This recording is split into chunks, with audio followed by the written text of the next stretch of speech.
পবিত্ৰ মাৰ্ঘেৰিটা ডাঙৰীয়া, প্ৰথমতে আমি আপোনাক ধন্যবাদ জনাইছোঁ আৰু আমি আপোনাক দুটামান প্ৰশ্ন সুধিব খুজিছোঁ।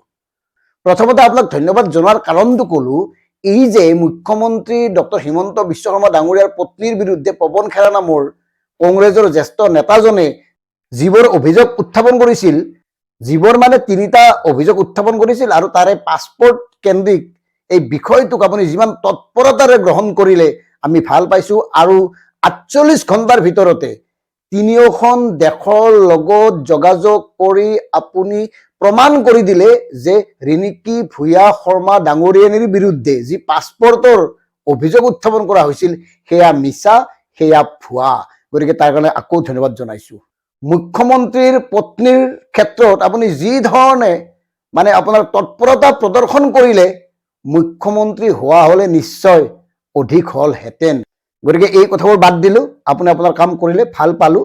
এতিয়া আমাৰ কথাটো হ'ল, আপুনি আমাৰ হাৰ্টথ্ৰব জুবিন গাৰ্গৰ এজন অভিন্ন বন্ধু আছিল। জুবিন গাৰ্গৰ মুখেৰেই এই কথাবোৰ কৈ যোৱা হৈছে। আপুনি জুবিন গাৰ্গৰ প্ৰথমগৰাকী মেনেজাৰ আছিল, যিয়ে ২৫ বছৰ জুবিন গাৰ্গৰ লগত একেলগে আছিল। অথচ তাৰ কাহিনী আমি প্ৰত্যেকেই জানো। ছিংগাপুৰত জুবিনক হত্যা কৰা হ'ল। মুখ্যমন্ত্ৰী ডাঙৰীয়াই বাৰম্বাৰ কৈছে এয়া হত্যা, আৰু তাৰ পিছতো আপুনি এগৰাকী বৈদেশিক পৰিক্ৰমা বিভাগৰ ৰাজ্যিক মন্ত্ৰী হিচাপে কিয় এখনো সংবাদমেল আয়োজন কৰি আচলতে কি হৈছিল ছিংগাপুৰত জুবিনৰ লগত এই কথাবোৰ মুকলিকৈ নকলে। আৰু অভিযোগ উঠা মতে আপোনালোকৰ মন্ত্ৰণালয়ৰ উদ্যোগতে আয়োজিত হৈছিল নৰ্থ ইষ্ট ফেষ্টিভেল। গতিকে এই কথাবোৰ আপুনি কোৱা উচিত নাছিল নে? অন্ততঃ আপুনি নিজা উদ্যোগত হ'লেও ছিংগাপুৰলৈ গৈ তাৰ বিভাগীয় কৰ্তৃপক্ষৰ লগত আলোচনাত মিলিত হৈ তাত কি হৈছিল এই কথাবোৰ অসমবাসীক জনোৱা উচিত নাছিল নে? আপুনি কিয় কৃপণালি কৰিছে এই ক্ষেত্ৰত?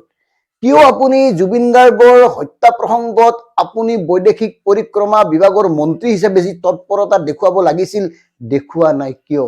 এই কথাবোৰ আপুনি ক'ব লাগিব, কাৰণ আপুনি জুবিন গাৰ্গৰ অভিন্ন বন্ধু।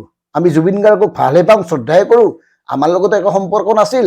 আমি কেৱল জুবিন গাৰ্গৰ মৃত্যুৰ পিছত মৰ্মাহত হৈ আজিও মানে কথাবোৰ সোঁৱৰণ কৰি আছোঁ এই কাৰণে যে জুবিন গাৰ্গৰ দৰে এগৰাকী মানুহক কোনে কিয় হত্যা কৰিলে সেই কথাবোৰ লাগে।